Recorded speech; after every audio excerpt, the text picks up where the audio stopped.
Bonjour mes amis, alors je viens vous parler aujourd'hui de cette affaire de Lahsan Benalia, alias Alexandre Benalla, hein, d'accord, c'est comme ça qu'il se fait appeler en France, et cette polémique absolument abominable qui secoue la vie politique française aujourd'hui. Alors, en tant que tiers-mondiste, je viens d'un pays du tiers-monde, ça ne me surprend pas du tout ce genre de comportement.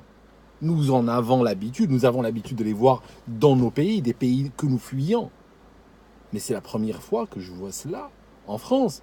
Mais bon, vous allez me dire, depuis le temps que la France est tiers-mondise, il était effectivement temps que on voit ce genre de comportement devenir la norme. Alors, je vous dis un truc. Euh, Ce gars, donc ce proche de Macron, il terrorisait littéralement toute la basse-cour. Personne n'a osé le toucher. La gendarmerie ne le touchait pas. La police, l'armée, l'administration, le préfet inclus, euh, personne n'osait le toucher. Il y a même eu un signalement à la hiérarchie de la gendarmerie, il y a eu un signalement à l'IGPN, la police des polices, et personne n'a branché. Il les terrorisait, il leur faisait peur, comme ça se passe dans les pays du tiers-monde. Parce que celui qui le contrarie, celui qui lui refuse une cigarette, celui qui lui donne un mauvais regard, sa carrière est terminée. Et ils le savent très bien. Et c'est pour ça qu'ils se couchent devant lui. C'est comme en 1943, la Geheime Staatspolizei. Hein. Même les plus hauts gradés de l'armée, quand ils voyaient ces gens passer, ils faisaient quoi? Ils regardaient ailleurs. Et dans les pays, si vous avez de la famille qui vient de pays du tiers-monde, lancez-les sur ce sujet, vous allez voir. Euh, Ça peut arriver, je vous donne des cas que vous pouvez chercher. Genre, le gars, le protégé, on va dire, du pouvoir, il est en vacances quelque part. Et puis, ma foi, ce jour-là, il n'y a pas de vol pour rentrer chez lui. Et sur un coup de fil, la compagnie nationale va détourner un avion avec passagers. Elle va le détourner vers un aéroport où on n'a pas l'habitude d'atterrir ou qu'elle ne dessert pas. Elle atterrit, il l'attend, il vient lui et sa famille, ils embarquent et il le dépose là où il veut. D'accord? Tout le monde se tait.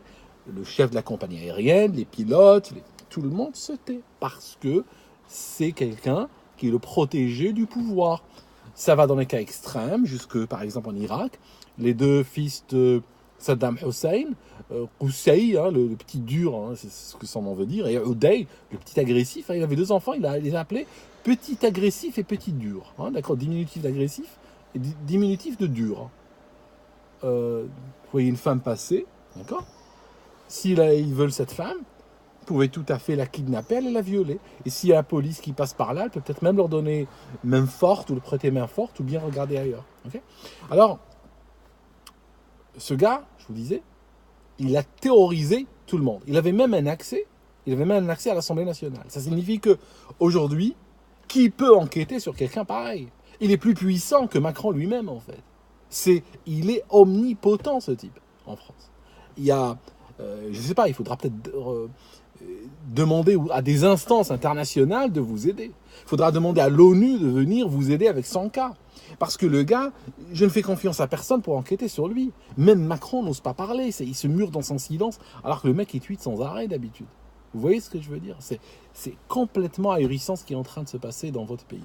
Un journal algérien dit que ce gars serait proche des mukhabarat marocains. Alors, je sais très bien que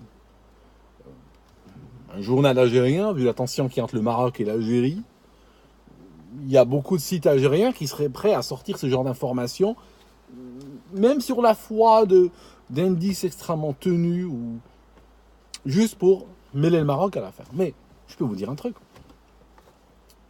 Admettant qu'il ne soit pas lié au mukhabarat marocain, il a quand même le comportement. Il a l'attitude. Un gars il s'est cru vraiment au Maroc, en fait. D'accord? Le gars, il n'a pas pu supporter, il a été zélé à tel point qu'il n'a pas pu supporter que ces gueux, que ces lépreux, que son patron appelle les lépreux d'ailleurs, que ces lépreux sortent dans la rue et veuillent exprimer leur mécontentement, d'accord, de l'activité ou des lois que veut passer le Seigneur. D'accord?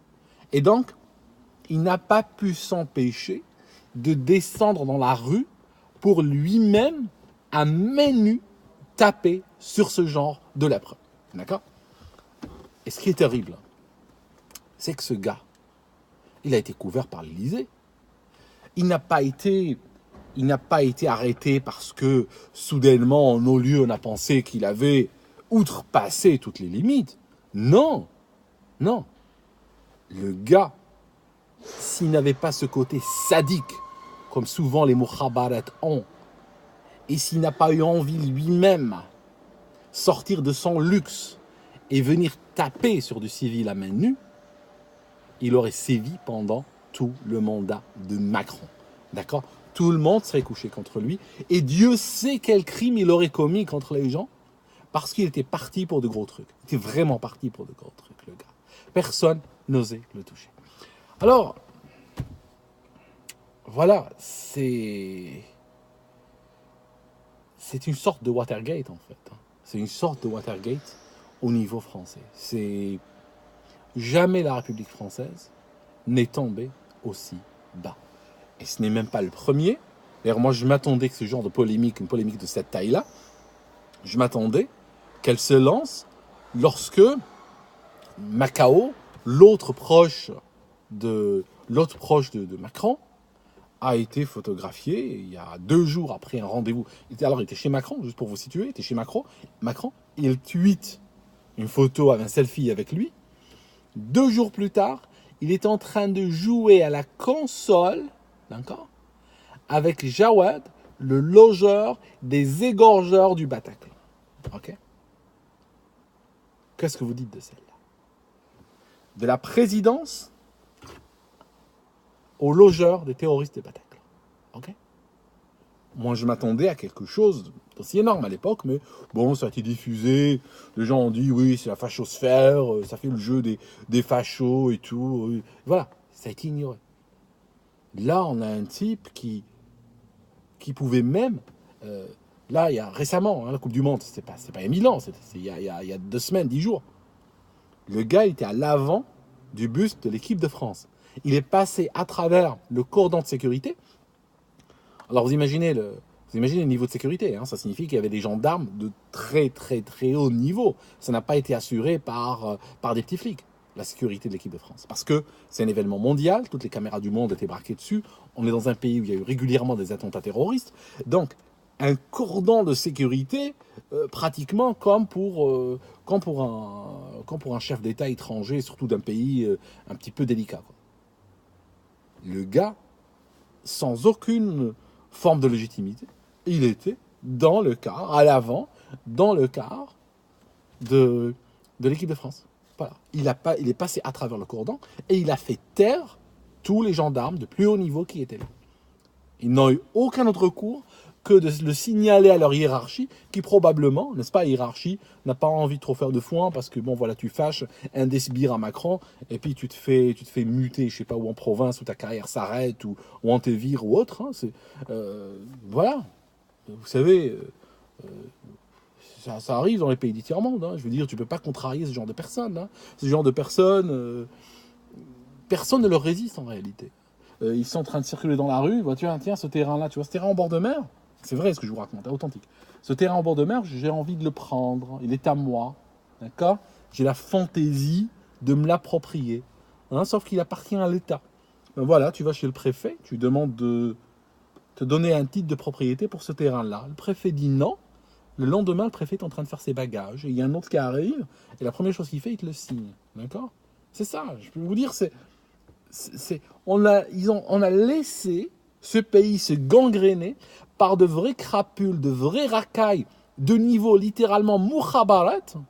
C'est des baltagias, comme on appelle ça en Égypte. Ce sont ces gens qui... Vous savez, les baltagias sont ces gens qui... Mais à la rigueur, eux, n'ont pas 10 000 euros par mois. Et à la rigueur, eux, ne dorment pas dans des palaces, juste pour vous situer. C'était ces petites frappes qu'avait lancé le précédent président...